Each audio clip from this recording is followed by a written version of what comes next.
Welcome to another episode of Purpose Today. I'm your host, Dr. April Dobson, and I'm very excited for our special guest today, Gabi Odebode.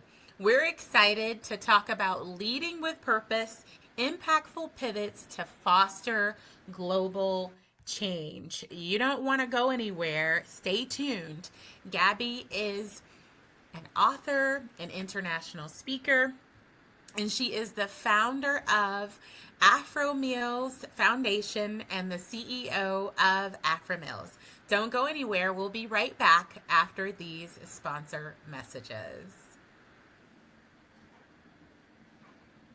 This episode of Purpose Today is brought to you by Purpose Today Global in partnership with the Purpose Professionals community. If you're a professional who has a desire to align your career with your purpose, join the Purpose Professionals community. The Purpose Professionals community has moved from school to its new location, and for insight on the community, you can use the link in the chat. If you want to pivot to align with purpose, connect with other like-minded professionals, grow your career, or align your business with your purpose, join the Purpose Professionals community today. Welcome back to Purpose Today. I'm so excited to introduce our very special guest, Gabi Odebode. Gabi, welcome to Purpose Today. Thank you for having me, Dr. April. I'm happy to be here. Thank you, and I'm so delighted to have you. I know I shared a little bit of insight about you, but there may be more that our viewers would like to know. So can you share about yourself with our viewers, please? Hi, everyone. So I am Chef Gabi Odebode. I am originally from West Africa, Ghana. I'm married to Dr. Yanu, who's from Nigeria. So we have the best of both worlds going on. Initially, I started off as a science student with the track of becoming a doctor, but that didn't work out so much. And I'm going to talk more on that as we, chit chat here. And then now I am a chef with a business and a nonprofit. Thank you so much for sharing about that. And, I just want to unpack a little bit of like what you said in your introduction. You talked about being, the aspirations of being a medical doctor and, having the track of studying medicine. And so it's quite a big pivot to go from medicine to entrepreneurship, and you're doing things globally that are bringing change. So can you share like what inspired you to make the pivot from the track to be a medical doctor to the various enterprises that you're leading? Yeah, definitely. So coming from uh, I would say a West African background, specifically being a Ghanaian, the goal of what you're expected to be is like a doctor, a lawyer, engineer, a nurse, one of those couple of careers. So I wanted to become a doctor because I loved science. That was one subject. Science and math was something that I really enjoyed studying and looking into. So I'm like, okay, I want to become a doctor. I also love taking care of people. So I thought that would be a great fit. So that was what I started with. I did my bachelor's degree in biology in UMBC, University of Maryland, Baltimore. And then I also did my master's doing research in Morgan State University. And after that, I started working in the hospital. I did a little teaching here and there, teaching students as a teacher's assistant in those schools. And also afterwards, I got a job for a year and I was teaching in Bowie State University. I was teaching about biotechnology. So afterwards, I also decided to see how the hospital field will be like. So I got a job working in clinical research, oncology, the cancer center in the University of Maryland Baltimore hospital, where I was able to kind of get a feel of what working in a hospital will be like. And I'm like, oh my gosh, I don't like this. This is not for me. I couldn't bear to see people in the shape that they were in, very sick. Sometimes some people make it, sometimes some people don't. Seeing kids in that environment, it literally weighed on me. And I was taking that home almost every single day, kind of depressed, sad for those individuals, their family. And I'm like, I don't think this is what I want to do. In the meantime, while I was doing all of that, I also started what I would say a side hustle, where I started cooking and catering and doing all of the food stuff for as a side hustle to kind of help me out in college, because we know that those who have gone to college, we really don't have much money to live. So just doing the side hustle stuff. And also as early as when I was in high school, I think age what 14, 15, I took food and nutrition cooking classes. And that's what piqued my interest for wanting to be, cooking in the kitchen and all of that. So, but that was like on a back burner, because in my mindset in high school, I'm becoming a doctor. So it's like, maybe this can be like a little hobby and stuff like that. So I started experimenting with like spices at home. I was introduced to someone named Rachel Ray from the Food Network, and that piqued my interest. 30 minutes meals and stuff like that. So I took what I was learning in high school in food and nutrition class, which later on I enjoyed food and nutrition class so much that I pivoted to another class, which is international cuisine. Yeah, when I was in 12th grade. So yeah.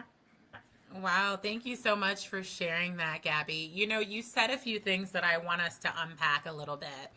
And, you talked about your experience and as you were actually working in the hospital and doing oncology, for you, it weighed so much that you knew you would not be able to do that every day. And No. I will tell you, we probably have people who are watching this episode.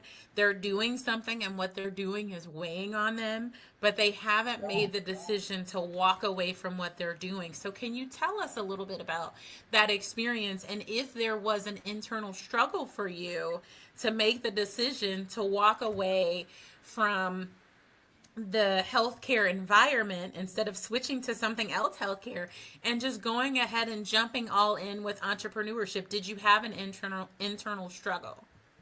Yes, I think there were so many things that was playing in the background that actually informed my decision of doing this full time. One, also, my husband and I were very strategic. We're strategic, but at the same time, we make decisions that are like, oh, this is kind of crazy. It's not the norm for the type of community that we're coming from. So, number one, I was a mom. I finished my master's while I was a mom, working in the cancer center as a mom. And one thing that also informed that decision is that I wanted a career that allowed me to have time with my kids.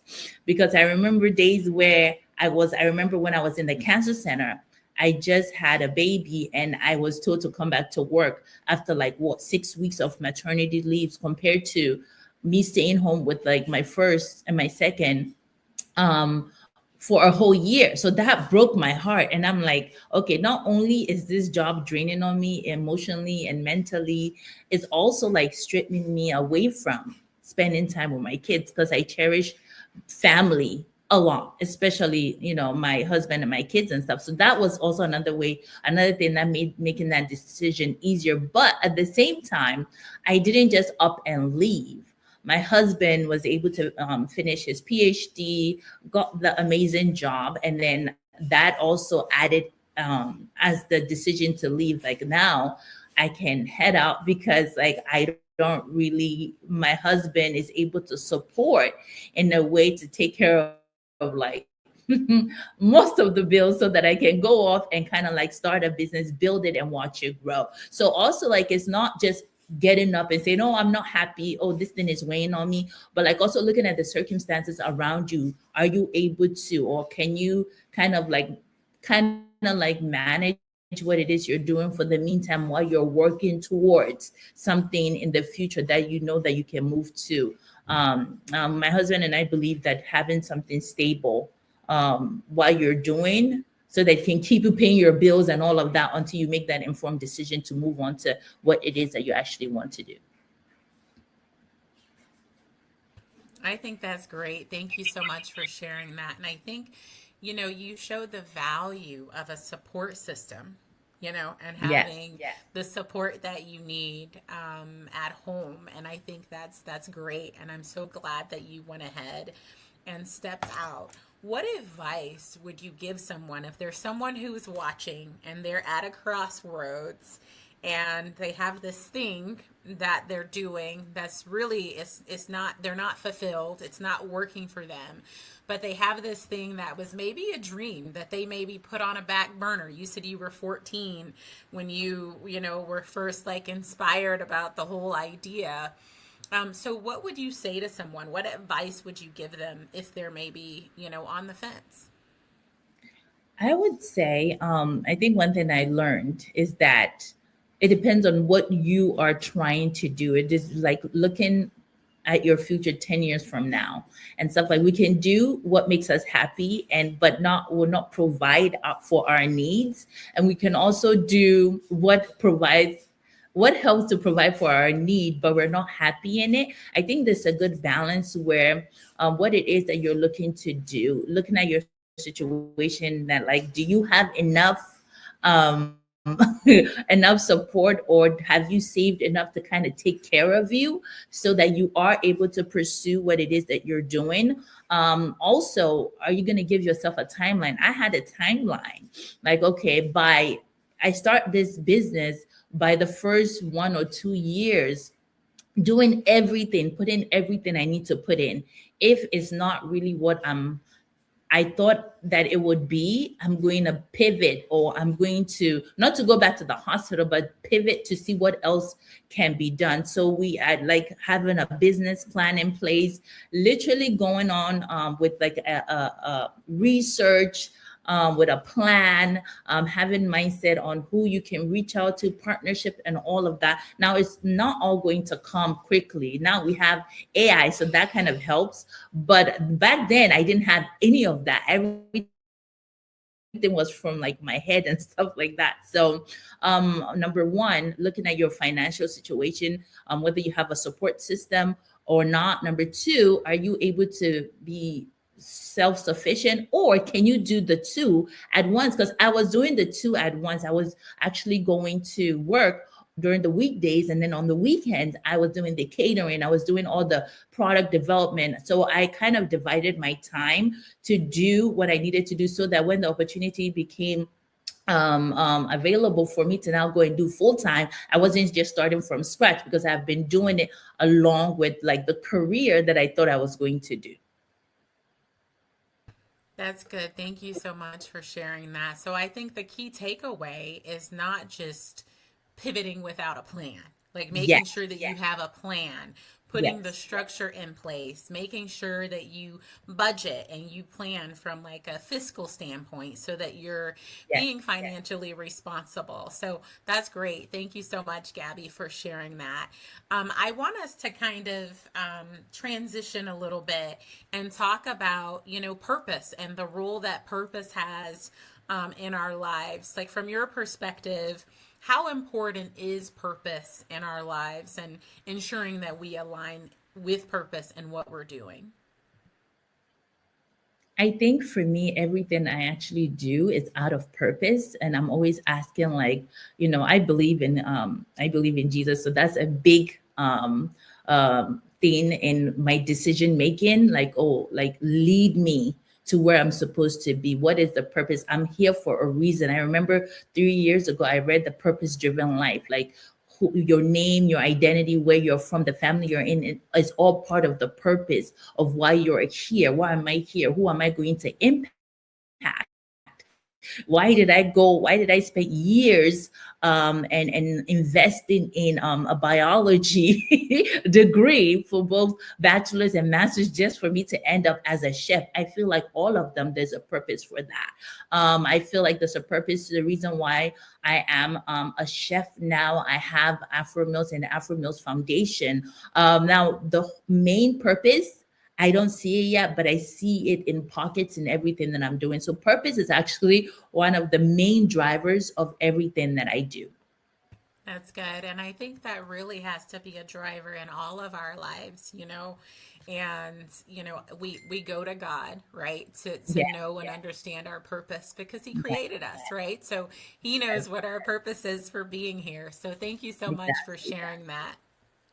So, Yes, I want to mhm. get into talking about the AfroMeals Foundation. I know there's a lot that you're doing, and it's even having an impact around the world. So, if you can Yeah. share with our viewers more about the AfroMeals Foundation, why it's founded, what you do, and if there's people who want to get involved in some way, how can they do that? Yeah, definitely. Thank you for that. So AfroMills Foundation started, it stemmed from the business, therefore the name. The business is what we do is we provide cooking classes, catering, and we also sell products to different grocery stores and also on our website. So while we're doing the cooking class and all of that, we sometimes the cooking class is usually for people who are kind of like, maybe middle class, upper class, maybe they tend to be the one to purchase tickets because it's like a bit on the high end and it's an experience, right? So we've had people reach out to us that they would love to learn about food and nutrition, cooking, food, and even cultural cooking so that they can learn how to cook for themselves or their family because they're probably like an immigrant that they immigrated here to America. So and unfortunately they're not able to afford that. So what we did is that, okay, how about we create something for underserved communities or people with low income that they can be able to have these same services, not for experience like other people, I guess, purchase our tickets for, but for their livelihood.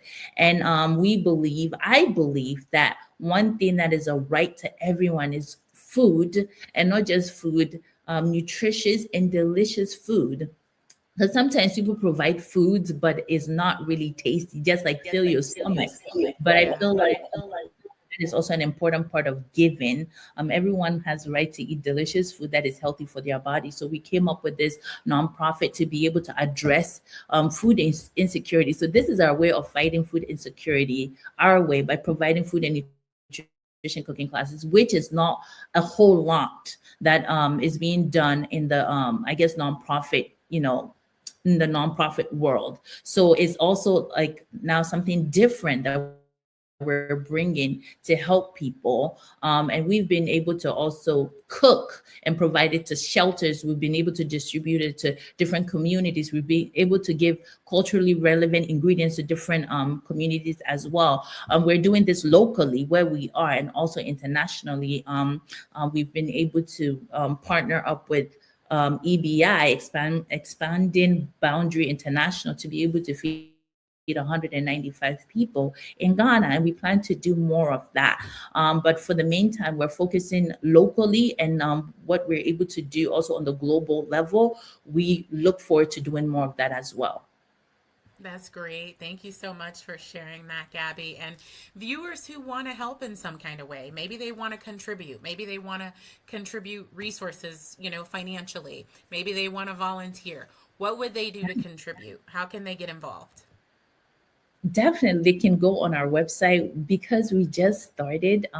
We need sponsors, we need donors, people who are willing to say, hey, here is this amount of money to give one cooking class or two cooking classes to a family, or a family of six. So this is what I have to donate towards ingredients for a family, or food distribution for a family, or even volunteers. If you're able to volunteer, we will love that during some of our events, packing boxes, cooking, and also helping with the cooking classes. We will love that as well. And you can find all of that on our website, afromillsfoundation.com, or our Instagram page, afromills.foundation. Perfect. Thank you so much for that. And I'll be sure to put your Instagram and your LinkedIn and all of that information on the screen. So I'm gonna got your Instagram and your LinkedIn there. Now you talked a little bit about your business, AfroMeals, and I want to get more into that and talk more about Yeah. AfroMeals, your business. So can you share insight on the services and what you offer to people? And if they're interested in learning, well, let's just start first with your services and what you offer to people who are interested in the business Afro Mills. So yeah, before I even share that, I'm gonna share a little bit about how it started. I think one of my purpose on earth is to, I think the word that will best describe it is justice. I feel like everybody's voice needs to be heard, and therefore that's why I feel like everybody has the right for food for the AfroMeals Foundation. The AfroMeals business started because every time there's talks about who has the best food, or every time there's talks about they're talking about the best food in the world, you barely see, not just the continent is ignored, but even the countries within the 54 countries in the continent of Africa is barely mentioned. Okay. Meanwhile, different countries around, like the western areas, and the European areas, and all of that, the Asians, all of them are mentioned, but like it's always like crickets with African food. And this is even me talking about the continent as a whole, let alone talking about the countries and cities and towns and states and stuff like that. So that is what informed my decision, not just to become a chef, but to become someone who stand up for their culture. Like, we have great foods too. We have great cuisine, spices, different ingredients, herbs and spices that adds to what we make to make it delicious. So for me, and another word I will also use to describe myself is education. I like to educate people because I feel like sometimes some of these things are not said or spoken about because some people don't know, right? Like there's some type of ignorance there. And I feel like if I can bring that education, therefore the cooking classes we started providing as a service from our cooking class, if we can provide that education, then there's no excuse that you don't know, right? And that's what we started with the business. We're going to start, hosting cooking classes, and not just to teach about the African culture, but teach about the African food, let people know the spices we use, let people know how delicious our food is. And funny enough, once we started doing it, it was a hit. Like, people started welcoming, and we're in Ohio, okay? We are in Ohio, and people in Ohio are super interested, asking, where have you been all these years? And this is your food is delicious. Why are people not talking about it? I was like, this is why we're here, so that you all can know about us and know that, like, we also have a beautiful cuisine to share with the world. So that's how it started. So we started offering cooking classes, and also we started offering catering. Some people don't want to probably be in the cooking class, but they still want to eat, so we started providing catering for them as well. And some people want to do the cooking class, want to eat, and want to take it further by taking it to their homes to cook and to share that cultural experience with their family and friends. So we decided to create products like we have about 19 spices and counting, that we sell, and people are able to use that same spices that they use in the cooking classes. They get to taste in our catering. They're able to use it at home, and also buy it and purchase it for friends and family to experience the culture in their home. So that's what we do. That's fantastic. Thank you so much for sharing. Yeah, definitely. Thank you.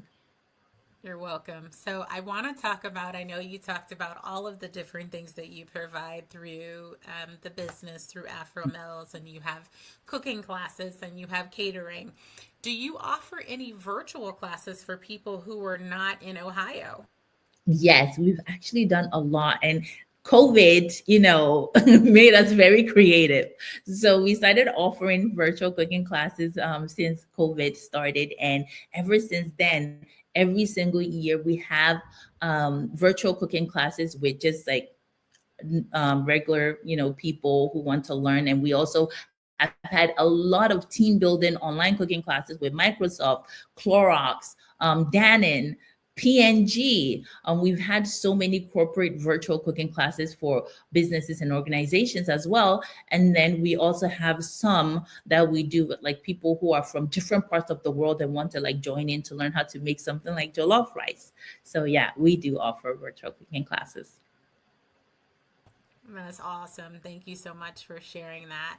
Now, I know we really haven't talked about, I know I mentioned earlier that you're also an author. So we didn't really get into that. So can you share insight? Because there may be people who might be interested in reading. Yes. So the main thing I started with, I started the business when we moved to Ohio. It's like, what am I going to be doing? Well, we're looking for the location and everything we need to do to start this business. I don't know how to like not do anything. So while I was sitting in our apartment in Ohio, I'm like, you know what? I can write a recipe book. Okay. So I started writing out the recipe book and all of that. I think it was 2019. And then we released it and we became the number one first release on Amazon. And this recipe book is actually what led to my collaboration with the Food Network, because right now I write recipes for the Food Network as well. So and I guess in a way I can see why, and going back to purpose, I can see why I went through that biology track, because when I was doing my master's and my bachelor's, and even being a science student, research and development is a huge thing. Having to go over like countless of research and testing and all of that is what I brought into my I guess culinary environment, where I needed to do a lot of research for our products. I needed to do a lot of research for developing recipes and creating a recipe book. So sometimes we think some of the things we start out like it can be tossed in the trash can because we're doing something else, but we don't know how some of the skills that we attained from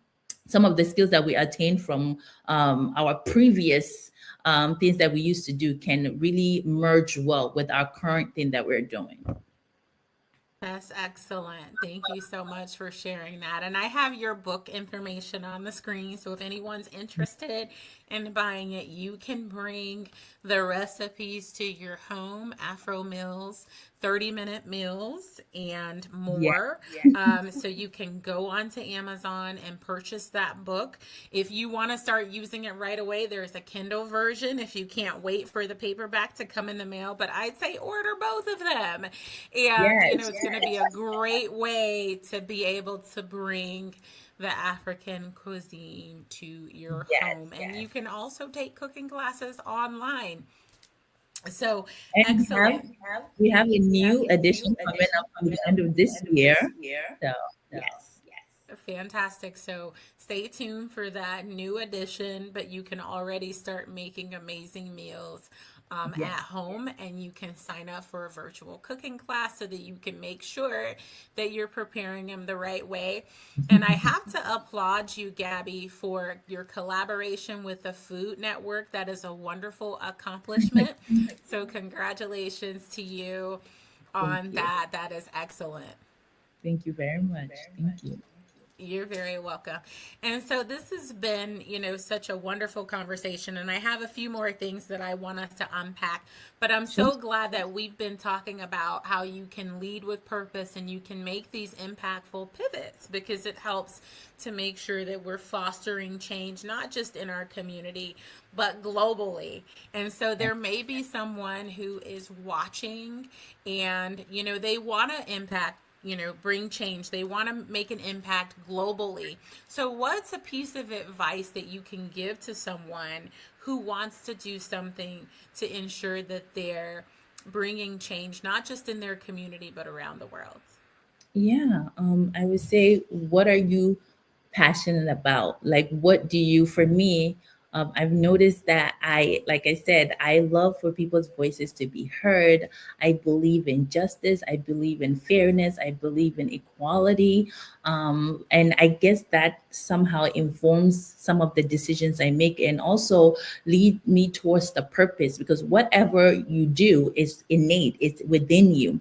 I just believe that people have a right to certain things. So some of the things that I do informs us. So look, like sit with yourself I like to, there are times when I have a day or a couple hours or even a week where I sit with myself, like, and I kind of look at who am I, like what are some of the characteristics that I have? And I'm like, oh, I don't like it when I feel like people are not being fair. I don't like it when I feel like, people are not, I like to advocate for people basically. So and that's how some of the things I'm doing now. I'm advocating for my culture. I'm advocating for our cuisines. I'm advocating for people who who are they don't have food to eat. They don't have delicious food to eat or nutritious food, because I also come from Ghana. I lived with people who were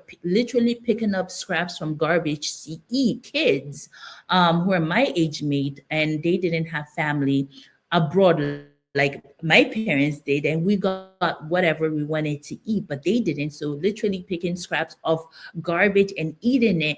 And for me, not seeing that there's something wrong with that until I came here and I started seeing that, wow, like the people that live here actually are very privileged and stuff like that. So that also kind of ignited me wanting to see people who live in a world where they have access to food and clean water, to advocate for people like that. So I'm not only advocating for the culture, I'm also advocating for people who do not have. So advocacy is something that I believe I'm called to do. So look at yourself, and sometimes it's that whole nature versus nurture. It's either within you or it's probably in the environment that you grew up in that will inform in what it is that you feel like you're being led to do or you want to do.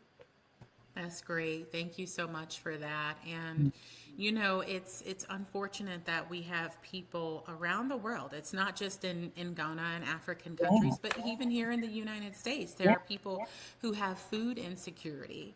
And Yes. so, people who want to do something, you can find, places in your local area that you can partner with to help. You can give to organizations. AfroMeals is one of them, but at the AfroMeals Foundation, but there are many others around the world in your Yes. community. So I think there's something that you can do. You can actually, make efforts to help to house people who are unhoused, help to feed people, who have food insecurity. It's not just people who are unhoused that have food insecurity. So Yeah. there's something that you can do.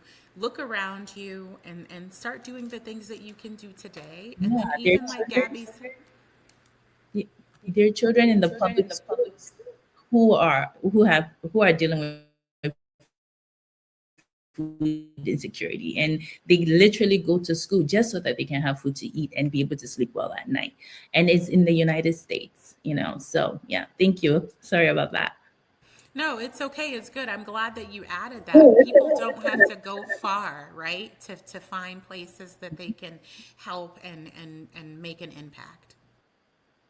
Yeah. So I want us to talk a little bit just before we go. What do you have on the horizon? There's a lot that you're doing, with Afro Mills, with the business. There's a lot that you're doing with Afro Mills Foundation. You have books, and you have new developments that are coming with your current book that we talked about. But what's on the horizon for you? For this year, we're planning events to raise awareness for the foundation, to do a fundraising for the foundation. So we have an event coming up in April 11th, and we're going to be doing the title right now is Tour of Africa, where we'll be having like some different meals from different parts of Africa. And then we'll be having some sort of entertainment. We're still planning it, so it's not really solidified yet, but that's what we're looking to do for the foundation. We're going to be doing many more cooking classes each month for the foundation. We're going to be doing more food distribution for the foundation, and also giving food to different people in the different local communities who need food and recipe cards to make the delicious food. That's for the foundation. And then for the AfroMeals business, we're looking to do more cooking classes, more catering, more wedding caterings this year. We're looking to do events. We're looking at doing quarterly events, kind of like travel to Africa where you get to experience different meals.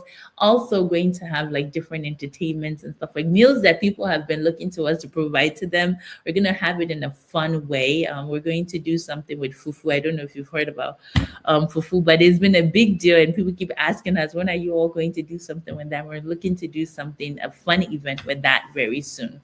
So that's what we're planning for this year. That sounds very exciting. And yes, I'm very familiar with fufu. Yeah. I have it from time to time. So thank you so Awesome. much for that. Yes. So, is there anything else that we haven't talked about that you'd like to add? Just going back to purpose, I guess don't allow discouragement and I guess challenges to stop you, because in starting anything, whether it's something that you're passionate about or whether it's something that you're just doing just to do to see an outcome, there is going to be a lot of challenges on the road, like the roadblocks that we face, not just for the business, but even for the foundation. I'm like, we're trying to help people, and there's still roadblocks. There's still some yeses and a lot of no's, but like we keep moving forward. And if I allowed the fact that number one, I worked on a master's to discouragement, like, oh, I need to find something in this same field and not pursue Afro Mills. Like Afro Mills is like literally the number one African and Caribbean cooking school in the nation. And if we didn't make that leap and believe, number one, in ourselves, believe in God, and not allow challenges to stop us, we will not be known for that. We've been on several news outlets. We've been on, I mean, the possibilities. I've had the what do you call it? The chance to speak on podcasts and be a speaker at different places talking about the different things that we're doing because of that decision to start something.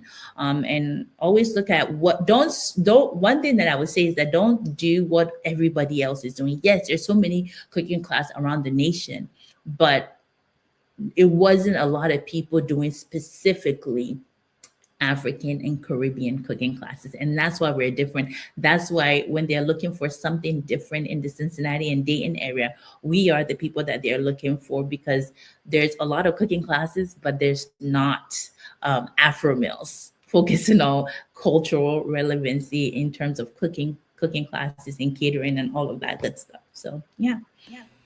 Thank you, Gabby, for that. I think that's some good advice for people to just continue forward, to not look at what seems to be a roadblock, what seems to be a limitation, because there's people who are waiting on you. There's so many people Yeah. who are waiting on you. And Yeah. just congratulations and glory to God on everything that He has done and the doors that He has opened for you and for the Afro Mills Foundation and for Afro Mills, the business. It's wonderful. And just to see the other side of being able to move forward and pursue purpose, pursue passion, and to go Yes. beyond any roadblocks. That's very encouraging. Thank you so much. Thank you so much for having me. I really appreciate that I get to share my story with you on your wonderful podcast. You're very welcome, and thank you again for being a guest. Now, if people want to reach you, what's the best way for them to do that? They can reach me, my email, Gabi at afromills.com. They can also check out my LinkedIn, which is, I think, Gabi on LinkedIn, Chef Gabi Odebode. And it's being displayed on the screen right now. Instagram, Chef Gabi O. And then